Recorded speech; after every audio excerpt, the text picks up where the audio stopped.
என்னமோ நினச்சிக்கிட்டே இருக்கேன் நான்வெஜ் சாப்பிடக்கூடாதுன்னு சொல்லிட்டு. ஆனால் காலையில் நினைப்பேன், ஆனால் நைட்டான எனக்கு ஆசை வந்துடும் சாப்பிடணும்னு. வந்தோடனே அவருக்கு சூடாக டீயை போட்டு கொடுத்துட்டு சிக்கன் நல்லா பிரித்து மஞ்சத்தூள் உப்பெல்லாம் போட்டு நல்லா கழுவிட்டு, ஆல்ரெடி அவர் வரத்துக்கு முன்னாடி தக்காளி வெங்காயம் புதினாலாம் நல்லா கட் பண்ணி வச்சுட்டேன். புலாவுக்கு கிரேவியாக பண்ணால் நல்லாயிருக்கும்னு சொல்லிட்டு என் ஹஸ்பண்ட் வரத்துக்கு முன்னாடியே வர மிளகா ஜீரகம் மிளகு நல்லா ட்ரை ரோஸ்ட் பண்ணி நல்லா அரைச்சி வச்சுட்டேன். அவருக்கு டீயை போட்டு கொடுத்த உடனே நான் பாட்டு தாளிக்க ஆரம்பிச்சிட்டேன். தேங்காய் பாலெல்லாம் முன்னாடியே கடையிலே வாங்கி அரைச்சி வச்சுட்டேன். எங்கள் வீட்டில் அவ்வளோ தேங்காய் இருக்கு, ஆனால் உரிக்க ஆள் இல்லைன்னு சொல்லிட்டு கடைக்கு போய் தேங்காய் வாங்கிட்டு வந்துட்டேன். இன்னைக்கு ஹாட்ஸ்டாரில் அரண்மனை படம் ரிலீஸ் ஆயிருக்கு. இன்னைக்கு கண்டிப்பாக நம்ம படம் பார்த்தே ஆகணும்னு சொல்லிட்டு ரொம்ப ஃபாஸ்ட்டாக சமைச்சேன். கரெக்டாக கன்சிஸ்டன்சி கரெக்டாக வந்துச்சு, நல்ல கிரேவி கணக்கில் வந்துருச்சு.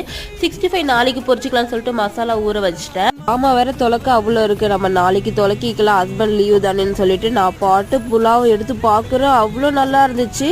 சுட சுட புலாவை போட்டு சிக்கன் கிரேவியை போட்டு நல்லா சாப்பிட ஆரம்பிச்சிட்டேன். மறக்காம இந்த வீடியோ சப்ஸ்கிரைப் பண்ணிருங்க, லைக்